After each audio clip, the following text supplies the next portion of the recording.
Hello ವೀಕ್ಷಕರೇ, ನಿಮಗೆಲ್ಲರಿಗೂ ನನ್ನ ಯೂಟ್ಯೂಬ್ ಚಾನಲ್ಗೆ ಸ್ವಾಗತ. ಸಮನ್ವಿ ಸಮರ್ಥ ಭಾವನಾತ್ಮಕ ಪ್ರೇಮ ಕಥೆ ಭಾಗ 23. ನೀವು ನಂಗೆಷ್ಟು ಸ್ಯಾಲರಿ ಕೊಡ್ತಿದ್ದೀರಾ? ಸಮನ್ವಿ ಕೇಳಿದಳು. ನನಗೆ ನೆನಪಿಲ್ಲ, ಆಮೇಲೆ ನೋಡಿ ಹೇಳ್ತೀನಿ. ಸಾಲ್ದಾ? ನೆಕ್ಸ್ಟ್ ಮಂತಿಂದ ಬೇಕಾದರೆ ಜಾಸ್ತಿ ಕೊಡ್ತೀನಿ. ಈಗ ನಿನ್ನ ಪ್ರಾಬ್ಲಮ್ ಏನು ಹೇಳು? ಅವನನ್ನು ಕಂಡ್ರೆ ನನಗೆ ತುಂಬ ಇಷ್ಟ ಅಂಕಲ್. ಇವನೇನಾದರೂ ತರಲೆ ಮಾಡಿದರೆ ನನ್ನ ಹತ್ರ ಹೇಳು. ನನಗೆ ಯಾರೂ ಇಲ್ಲ ಅಂತ ಅಂದ್ಕೋಬೇಡ. ನಾನು ನಿಮ್ಮಪ್ಪ ಇದ್ದ ಹಾಗೆ, ಏನೂ ಸಂಕೋಚ ಪಟ್ಕೋಬೇಡ, ಗೊತ್ತಾಯ್ತಾ? ಕೇಳಿದರು ಸೀತಾರಾಮಯ್ಯನವರು. ನೀನು ಇಷ್ಟು ಸಾಫ್ಟ್ ಆದರೆ ಕಷ್ಟ ಆಗುತ್ತೆ. ಇವನನ್ನು ಸ್ವಲ್ಪ ಕಂಟ್ರೋಲ್ ಮಾಡಬೇಕು. 3 ಹೊತ್ತು ಆಫೀಸು ಆಫೀಸು ಅಂತಾನೆ, ಮನೆಗೆ ಬರಲ್ಲ. ಊಟ ನಿದ್ದೆ ಯಾವುದೂ ಸಮಯಕ್ಕೆ ಸರಿಯಾಗಿ ಮಾಡೋದೇ ಇಲ್ಲ. ಹೀಗಾದರೆ ಆರೋಗ್ಯ ಏನಾಗಬೇಕು ಹೇಳು? ನೀನು ಹೇಳಿದ್ದು ಕೇಳಿಲ್ಲ ಅಂದರೆ ಕಿವಿ ಹಿಂಡಿಯಾದರೂ ಬುದ್ಧಿ ಹೇಳು. ನನ್ನ ಸಪೋರ್ಟ್ ಇದೆ ನಿಂಗೆ. ಏನಪ್ಪ ಇದು? ನಾನೀಗ ಯೋಚನೆ ಮಾಡಬೇಕಾಗಿದೆ.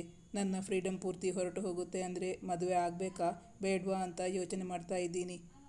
ಅವನು ಗಹನವಾಗಿ ಯೋಚನೆ ಮಾಡುವವನಂತೆ ತನ್ನ ಕೆನ್ನೆಯ ಮೇಲೆ ಕೈಯಾಡಿಸಿಕೊಂಡ. ಸೀತಾರಾಮಯ್ಯನವರಿಗೆ ಅವಳ ಮಾತಿನಿಂದ ಬೇಸರವಾಗುತ್ತದೆ.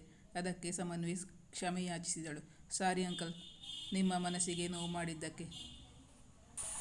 ನಿಂಗೆ ಹಾಗೆ ಆಗಬೇಕು. ಅವನು ಕಣ್ಣಲ್ಲೇ ಛೇಡಿಸಿದ. ಈ ಎಪಿಸೋಡ್ನ ನಾಳೆ ಬೆಳಿಗ್ಗೆ ಹಾಕ್ತೀನಿ.